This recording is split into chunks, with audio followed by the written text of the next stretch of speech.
maal rafee jira narraa deema halkan sa'a kana maal fayyaan qabdanii xiqqoo mallee maal hajaan irraa qabdi jarri kun rafuu barbaadaa deema ganda kanaa isiniin jedhe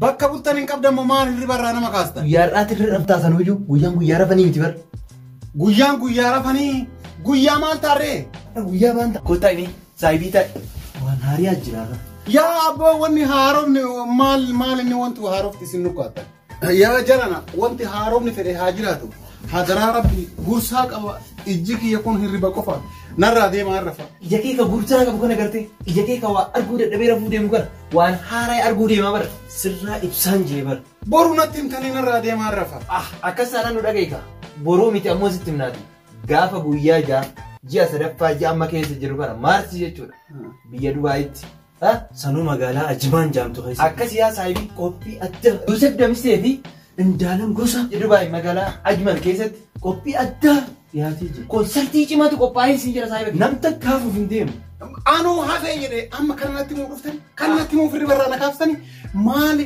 yeroo hundaa konsartii jedhanii filaash itti naqanii miimoorii nu dhageessan anuu manatti hin dhageessan deemaa san seete saayibii amma ijumatee tan agartee tarabbisii uume tanaan Yuusefii fi Andaalami ijumatee tanaan gartaan si jedhee barsuma dura dhaabbatanii bara isaan bichaadha artistoonni biraatis hedduudhaan jee bara dhugaa jetta dhugaa yaa saayibii kiyya rafiinka yoo mijatte isaa arri maarchii 5 miti awwatti mika guyyaa maarchii 6 ganamaan achitti argamuu qabda boruu ta'ul bariitu tana boruu magaalaa tana siin jenna bara ijuma kiyyaan jira arga ijumatee tana tarabbisii uume tanaan tama bishaanii tanaan gartaan siin jedhee bara galatooma dimsii lana isa deemta duuba ammaa mii bar ganamaa mire hanga bariitu taa'ee ijoollee ijaan arguuf deemu himaraadhee rafa himaraadhee filaashaa fi miimoriin osoo ijoollee teena ijaan arguu danda'u wanni gurra na duuchuuf wanni sammaan gurra na duuchuu maal dhaqeetima tikeettii muradhee worofaa qabadhee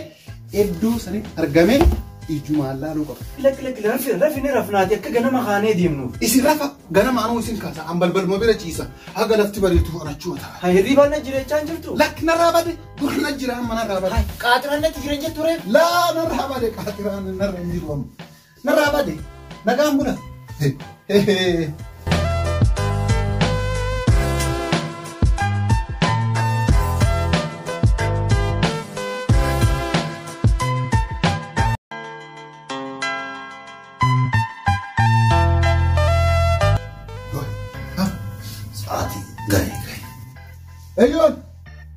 Eyon, maal inni kunniin rafanii? Eyon, maal taatan? Maal hafta? Gaa'ee bar. Maaltu ga'e? Konsarttin kaa. Sa'aatii 5 qofatu nu hafe. Kanaafuu uffata uffadhaatii dhiqadhaa kaa. Maaliif balbala irra bulee qofaan? Sa'aatii 5 jettee? Ana hirriba irraa kaastanii kaatanii teessanii raftanii. Ama uffata uffadhaa kaa. Kaa lafaa hundi keessan. Awaati maraata dhasaa shammuruu moo? Si maraataan ka ana hirriba kaasee ofii rafu. Kai! Kaa! Yaa saayibii. Ganaa bar sa'aatiin 5. Gaa'ee haga qaama dhiqattu haga uffata jijjiiratu. Saayibii dhugaa jedhee amma tikeetiin wanta illee nu jalaa kutaati. Xayyaarri nu jalaa balaliyaati. Kaaniitiin kaabaa balu.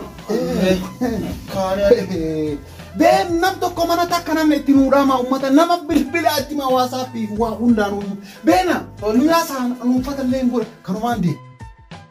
Maasaan qabaa bacheedhaa garbuu malee hin facaasu. Akkam jirtu nagaadhaa nagaan koo gamanumaan isin haa ga'u. Biyya Dubayi magaalaa Ajmaan fi naannoo ishii kan jirtan hundi keessanuu qophii korratti akka dhuftanii wajjin bashannantan gammaddan kabajaan isin affeeree jira. Iddoon qophii Ajmaan Farhat Reestooraantiitti Maarch 6 sa'a 3 irraa eegalee koottaa na wajjin bashannanaa qopheessitoonni gumii aadaa fi seenaa Oromooti sa'a 3 irraa eegalaa baay'een isin jaaladha isin kabajamaa. Yaa warra daarii gamaaye hin facaasinaa jennaani diddanii facaaftanii too daddaraare kaakunoo. Yaa warra daarii gamaaye gadi waaminaa jennaani diddanii gawwaamtanii too Amaraate kaakuno akka dagaan kenna daaku otoo dagaan keessan daakee midhaan gumbii keessan taa'u midhaan gumbii keessan taa'u akka garaan koo si yaadu otoo garaan keena yaadee hidhaan mudhii keerran taa'u hidhaan mudhii keerran taa'u. Ganaa ni lafa malee lafee addaan hin hiru nutwaa irraa tollee kan nu